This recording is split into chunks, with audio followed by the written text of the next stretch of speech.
All right, guys, we're gonna start up tonight for lesson time, and thank you guys for coming. I know, again, crazy last couple of weeks, so stuff is like started up and things are happening. We're just super glad you guys are here. Max and I are eager to spend some time in group with you guys tonight, and we'll have some fun upstairs playing Nine Square after we do some discussion time. But we're continuing to move through the Bible, and it feels like we're kind of going slow as we go through the book of Genesis, but it's because so many big things happen in the book of Genesis, and so many important stories come up in the book of Genesis. And so that first week we talked about Adam and Eve and how all the drama, all the pain, all the suffering that we experienced really started in Genesis 3.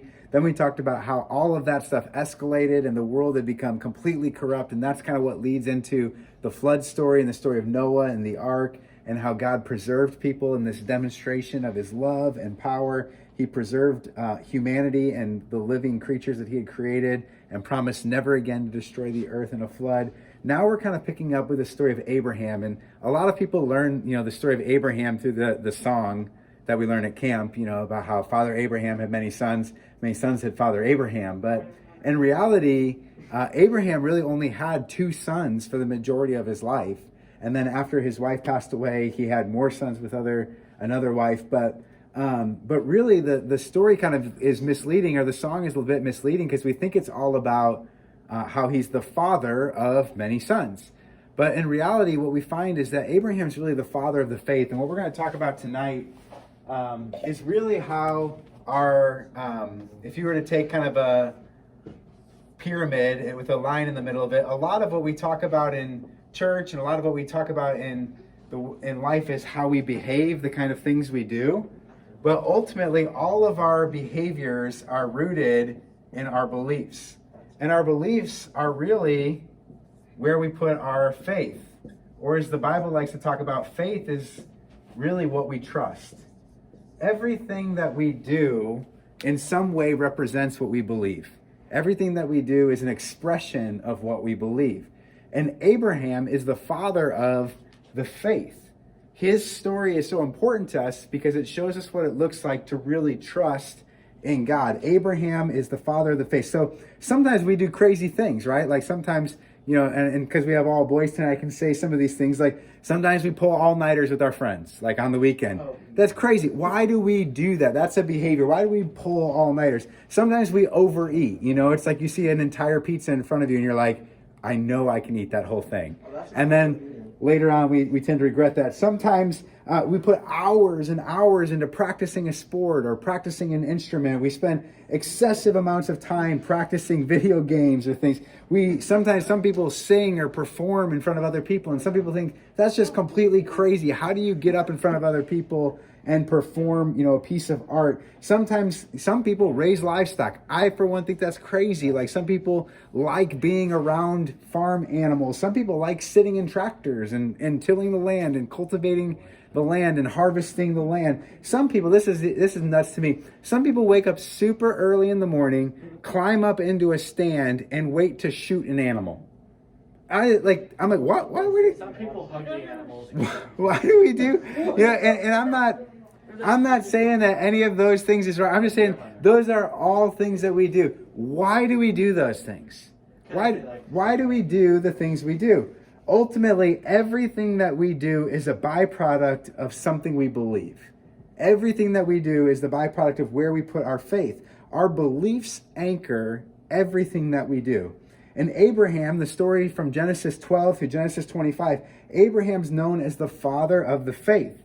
Abraham, in Genesis chapter 15, verse 6, it says that Abraham believed the Lord, and that was counted to him as righteousness. Abraham put his faith in God.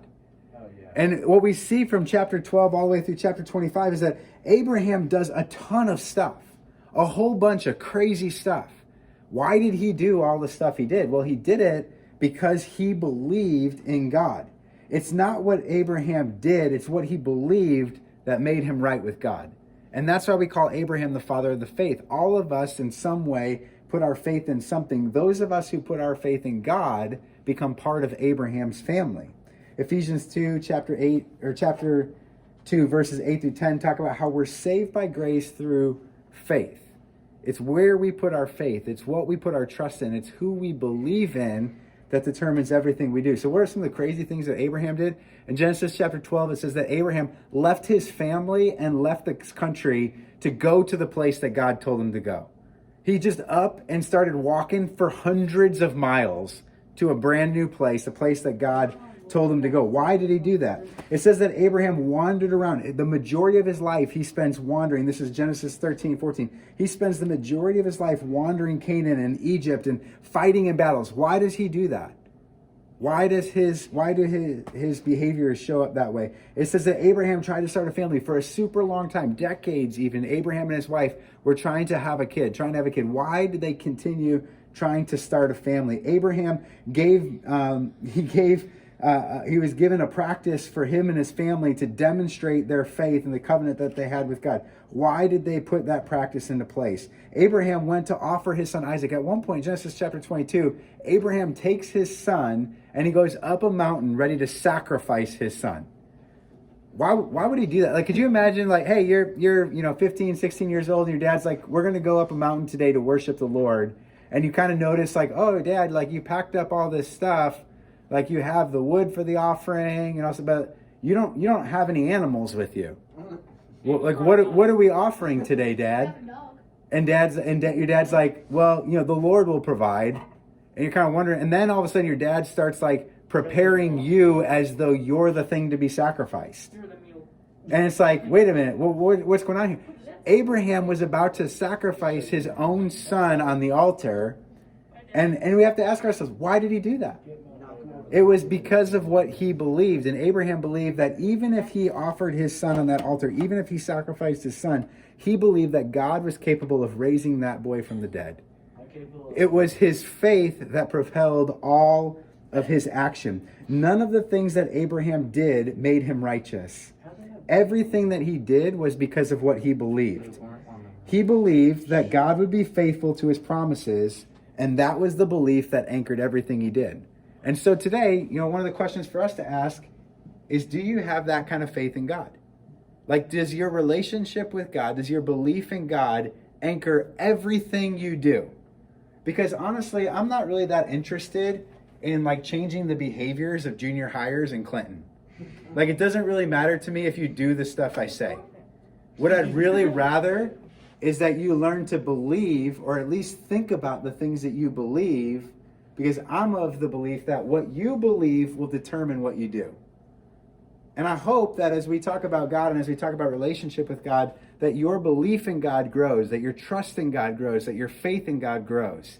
And all of the behaviors, all of the things that we do as Christians are anchored in that belief. So that's what we're going to do now. We're going to go to James chapter 2. We'll take you guys, if you want to go, Dalton, kind of over through Logan. You guys can go with Max today. And then you can stick with me today. But go ahead, grab a Bible. We're going to get into James chapter 2 together for our discussion time.